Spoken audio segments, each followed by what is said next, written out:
Assalamualaikum warahmatullahi wabarakatuh.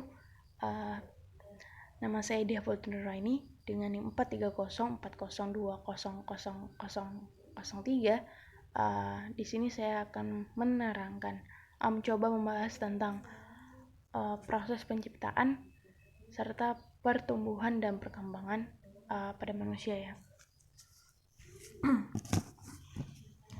Yang pertama kita bahas yaitu surah Al-An'am ayat 2 yang berbunyi, هو الذي خلقكم من طين ثم قضى أجلا وأجل مسمى عنده ثم أنتم تمترون.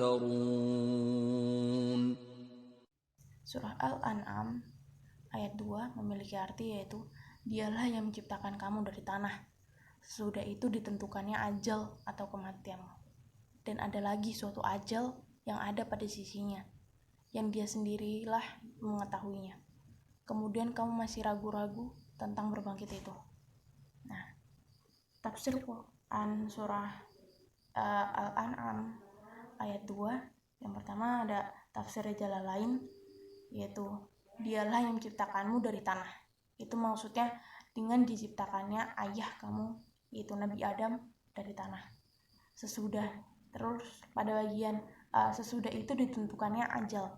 Maksudnya adalah bagi kamu setelah sampai pada ajal itu kamu akan mati. Kemudian bagian yang selanjutnya ajal lain yang ditentukan. Nah, itu maksudnya ditetapkan di sisinya untuk membangkitkan kamu dari kematian. Kemudian kamu, nah maksudnya ini hai orang-orang kafir, masih tidak percaya dengan berbangkit itu, masih tidak percaya dengan pembangkit itu ya.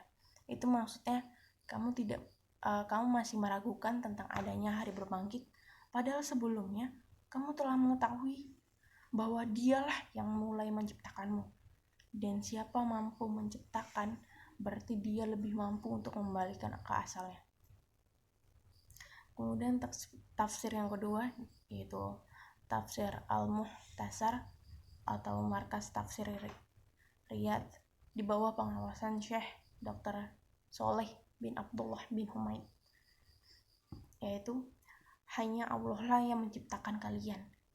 Dia menciptakan Adam dari tanah dan menciptakan manusia yang lain dari Adam, dan menetapkan bagi setiap manusia waktu tertentu untuk menjalani kehidupan di dunia dengan menentukan ajal yang pasti berupa kematian dan kebangkitan. Allah juga menetapkan ajal lain yang hanya Allah yang mengetahuinya, berupa permulaan hari kiamat dan kebangkitan akhirat.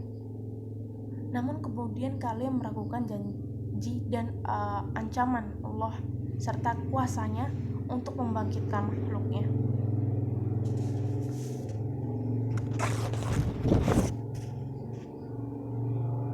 Jadi surah Al-An'am ini menjelaskan tentang pertama manusia itu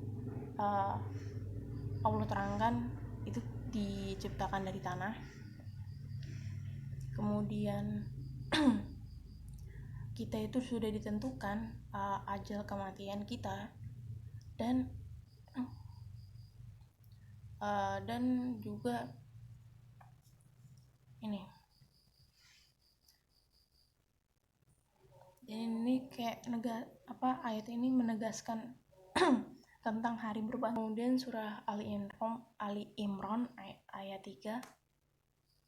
Maksud saya Ali Imran surah 3 ayat 59 yang berbunyi, Inna mathala Isa 'inda Allahi kamathali Adam khalaqahu min turabin thumma qala lahu kun fayakun. Surah Ali Imran ayat 59 yang memiliki arti yaitu sesungguhnya misal penciptaan Isa di sisi Allah adalah seperti penciptaan Adam. Allah menciptakan Adam dari tanah, kemudian Allah berfirman kepadanya, jadilah. Maksudnya ini jadilah itu seorang manusia ya. jadilah, maka jadilah. Lalu tafsir mengenai ayat ini, yaitu pertama tafsir Jalalain ya.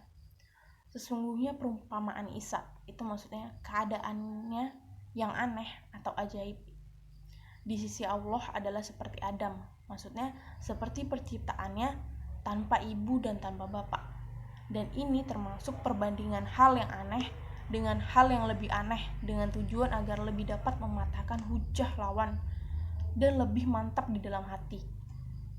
Diciptakannya ia itu maksudnya Adam, yakni acuannya dari tanah, kemudian Allah berfirman kepadanya, jadilah kamu seorang manusia, maka jadilah dia, gitu.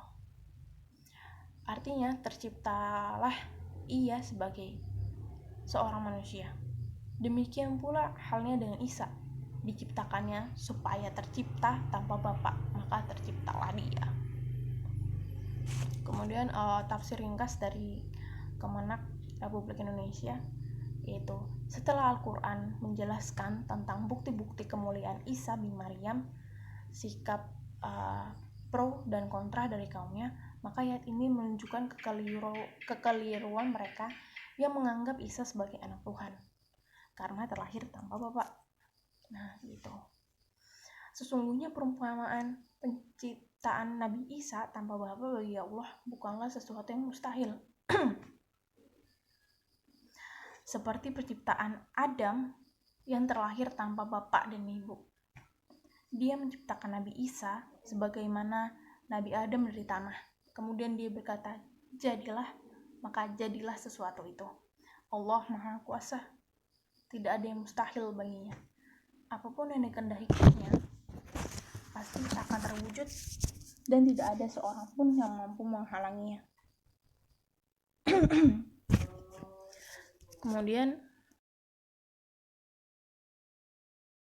Kemudian ayat yang ketiga ya, tentang proses penciptaan manusia atau tentang penciptaan manusia lah ya. Yang ketiga juga itu pada surah As-Sajdah ayat 7 yang berbunyi, الذي أحسن كل شيء خلقه وبدأ خلق الإنسان من طين. As-Sajdah ayat 7 memiliki arti yaitu yang membuat segala sesuatu yang dia ciptakan sebaik-baiknya dan yang memulai penciptaan manusia dari tanah. Jadi di surah As-Sajdah ini juga Allah menerangkan bahwa manusia diciptakan dari tanah, seperti itu ya. Allah Subhanahu wa taala menceritakan bahwa Dia telah menciptakan segala sesuatu dengan ciptaan yang sebaik-baiknya dan serapi-rapinya. Malik telah meriwayatkan dari Zaid ibnu Aslam sehubungan dengan makna firman-Nya, yaitu yang pada bagian yang membuat segala sesuatu yang Dia ciptakan sebaik-baiknya, yakni yang menciptakan yakni yang menciptakan segala sesuatu dengan sebaik-baiknya. Seakan-akan menurut takwilnya terjadi takdim dan taklim dalam ungkapan ayat. Sesudah Allah menyebutkan tentang penciptaan langit dan bumi, kemudian Dia menyebutkan tentang penciptaan manusia. Untuk itu Dia berfirman, dan yang memulai penciptaan manusia dari tanah. Maksudnya Dia menciptakan Nabi Adam itu dari tanah. Lalu setelah tadi kita membahas tentang proses penciptaan manusia, nah sekarang ini kita akan membahas tentang pertumbuhan dan perkembangannya. Ada 3 ayat yang akan saya bahas. Yang pertama yaitu surah Ghafir ayat 67 yang berbunyi, هو الذي خلقكم من تراب ثم من نطفة ثم من علقة ثم يخرجكم طفلا ثم لتبلغوا أشدكم ثم لتبلغوا أشدكم ثم لتكونوا شيوخا ومنكم من يتوفى من قبل ولتبلغوا أجلا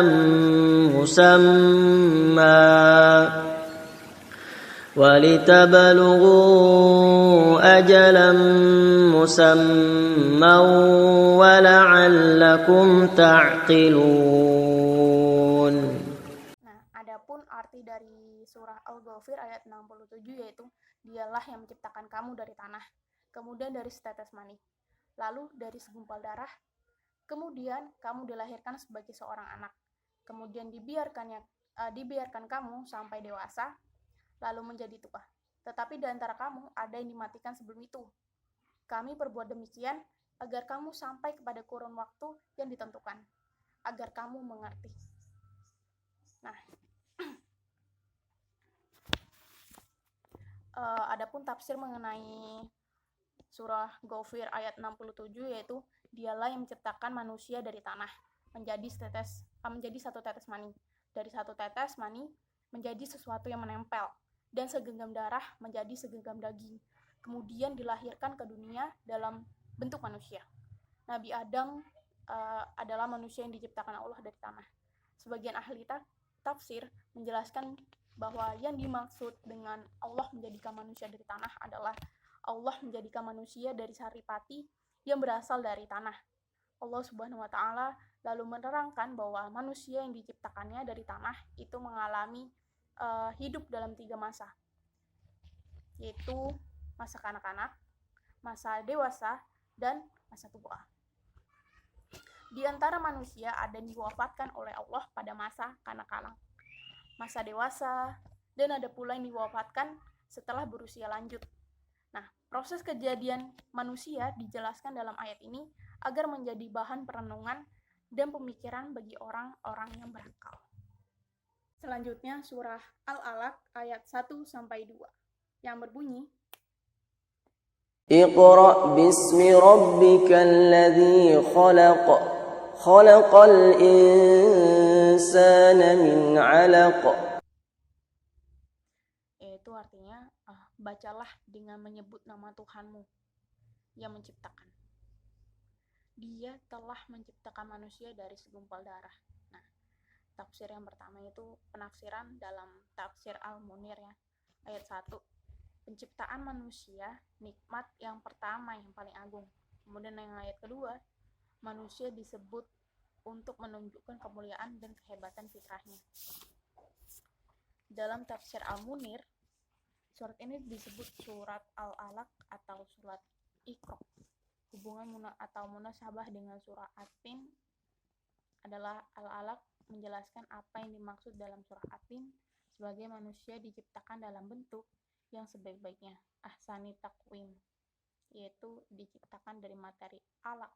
Alaq itu segumpal darah. Kalau alaqoh itu sesuatu yang menggantung. Jadi pada masa alaqoh itu kan kan itu tuh dia segumpal darah itu tuh menggantung di rahim kan. Lalu namanya juga lakoh itu maksudnya lintah, menghisap darah. Jadi janin itu menghisap darah ibunya untuk mendapatkan nutrisi itu. Lalu ada surah Al-Mu'minun ayat 12-16 yang berbunyi, وَلَقَدْ خَلَقْنَا الْإِنسَانَ مِنْ سُلَالَةٍ مِنْ طِينٍ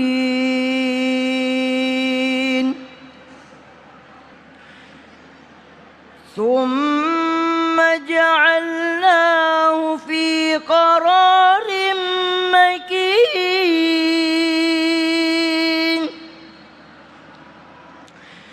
ثُمَّ جَعَلْنَاهُ نُطْفَةً فِي قَرَارٍ مَكِينٍ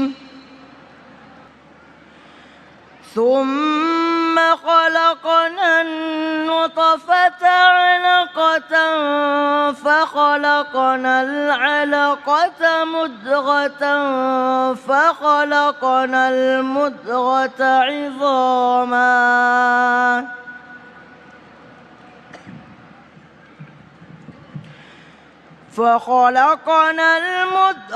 عظاما فكسونا العظام لحما ثم أنشأناه خلقا آخر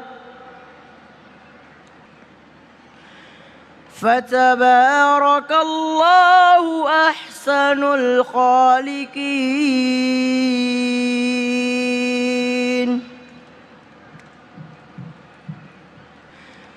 ثم إنكم بعد ذلك لميتون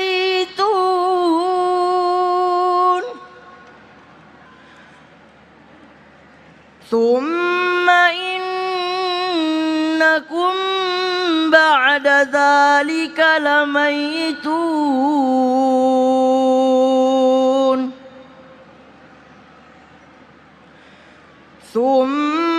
إنكم بعد ذلك لميتون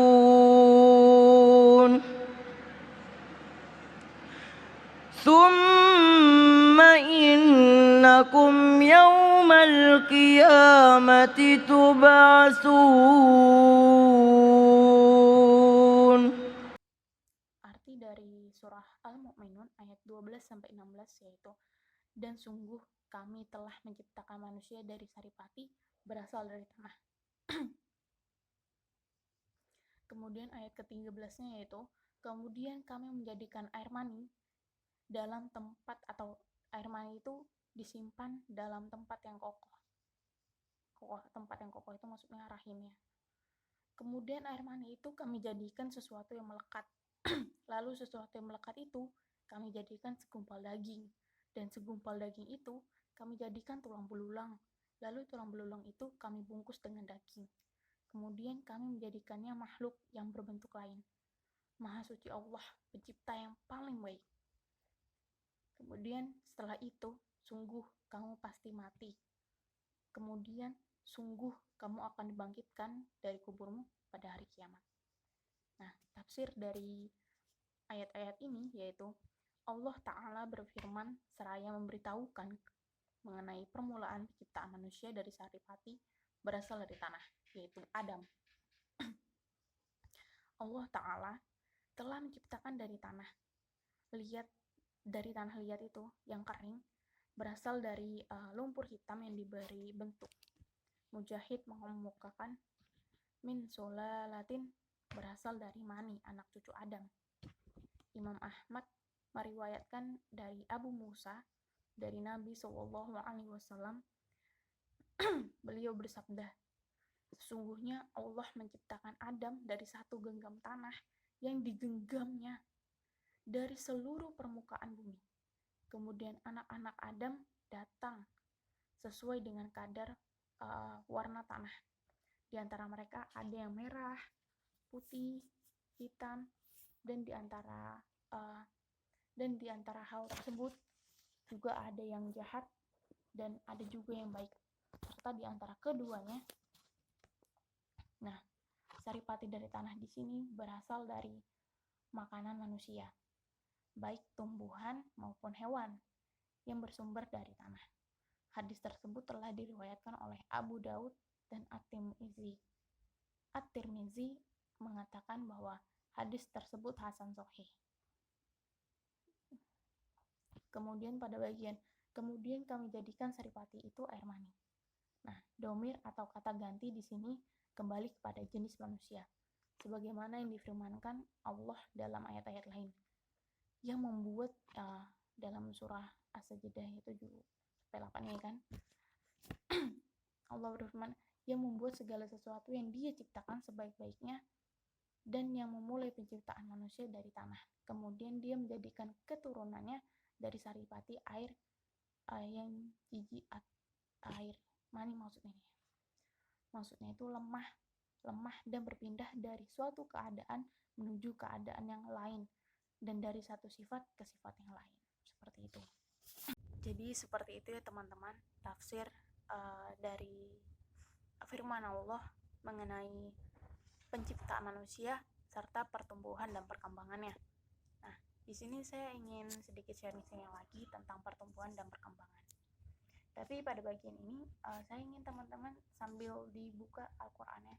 Jadi ketika saya menyebutkan surah apa gitu dan ayat berapa, teman-teman bisa langsung ngecek gitu bunyinya apa, maksudnya bunyi ayatnya, dan bisa sambil baca gitu, sambil baca Al-Qur'an.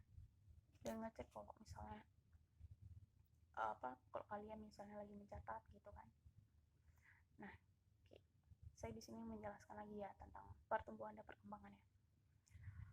Allah menciptakan manusia dari berbagai tahap progresif pertumbuhan dan perkembangan. Jadi Allah itu menciptakan manusia dari berbagai tahap progresif pertumbuhan dan perkembangannya. Mohon maaf, suara saya udah agak serak. Dengan kata lain, kehidupan manusia memiliki pola dalam tahapan-tahapan tertentu yang termasuk tahapan dari pembuahan sampai kematian. Nah, tahapan yang terjadi yang dilewati manusia dalam pertumbuhan dan perkembangannya bukan terjadi karena faktor peluang atau kebetulan. Namun ini merupakan sesuatu yang telah dirancang, ditentukan, dan ditetapkan langsung oleh Allah Subhanahu wa Ta'ala. Banyak ayat Al-Qur'an yang menyatakan hal ini. Salah satunya contohnya ya.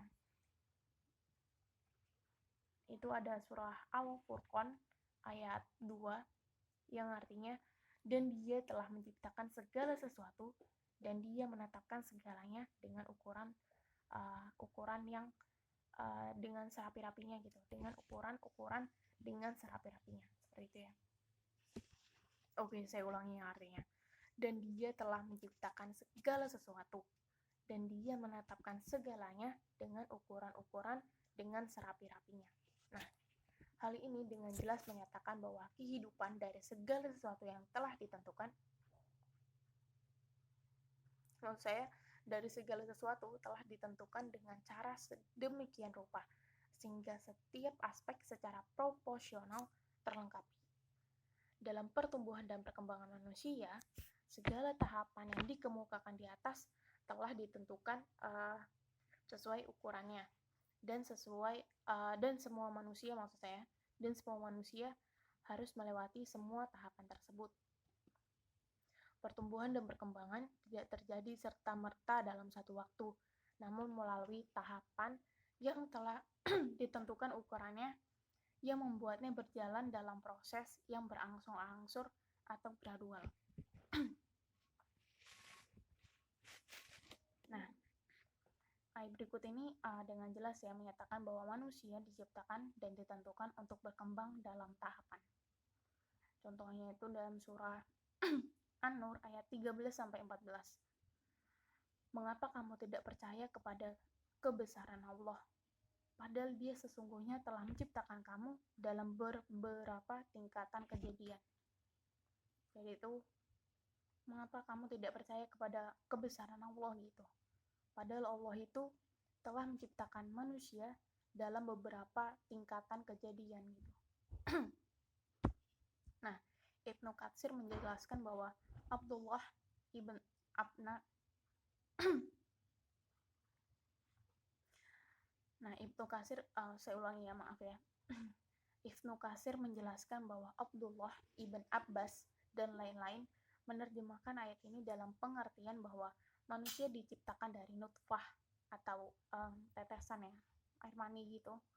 Kemudian diubah menjadi alaqah, yaitu segumpal darah, kemudian menjadi mudghah, segumpal daging, dan seterusnya. Dalam Al-Quran dinyatakan, sesungguhnya kamu melalui tingkatan demi tingkat dalam kehidupan. Itu ada dalam surah Al-Insyiqaq ayat 19. Nah, Ibnu Katsir juga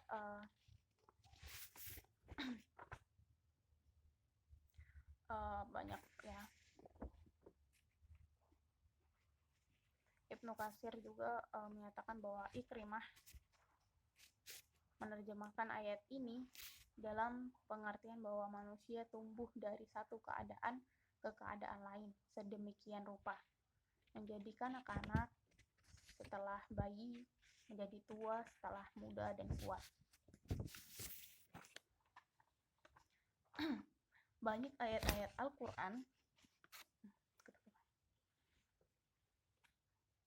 ayat-ayat Al-Quran yang secara substansi cukup rinci membahas tentang tahapan kehidupan manusia di dunia. Meski dalam beberapa ayat yang lain hanya menggambarkan tahap pertama kehidupan manusia, yaitu tahap prakelahiran. Contohnya dalam surah Az-Zumar ayat 6. Nah, teman-teman bisa langsung cek tuh ya. Selain itu, Al-Quran juga menggambarkan kedua tahap, yaitu prakelahiran dan pasca kelahiran. Surah Al-Mu'minun ayat 67, seperti yang sudah saya jelaskan tadi. Selain itu, Nabi Muhammad SAW juga memberikan hadis yang secara akurat menggambarkan tahap pertama dengan menyebutkan waktu perkembangannya sebagaimana berikut, yaitu dari Abi Abdurrahman Abdillah Ibnu Mas'ud radhiyallahu anhu berkata, Rasulullah mengatakan kepada kami, kejadiannya sesungguhnya seorang dari kalian dikumpulkan pada perut ibumu selama 40 hari berupa tetesan atau nutfah. Kemudian menjadi segumpal darah atau alaqah dalam waktu yang sama. Kemudian menjadi segumpal daging atau mudghah juga dalam waktu yang sama. Sesudah itu malaikat diutus untuk meniupkan ruh ke dalamnya dan dia utus untuk melakukan pencatatan 4 kalimat, yaitu mencatatkan rizkinya, yang kedua usianya, yang ketiga amal perbuatannya, dan yang keempat celaka atau bahagianya ia. Hadis riwayat Muslim. Untuk pertumbuhan dan perkembangan setelah kelahiran, Al-Quran tidak menyatakan dengan pasti tentang kehidupan yang dapat diterapkan pada semua individu, karena hal tersebut berbeda antar individu gitu. Jadi ada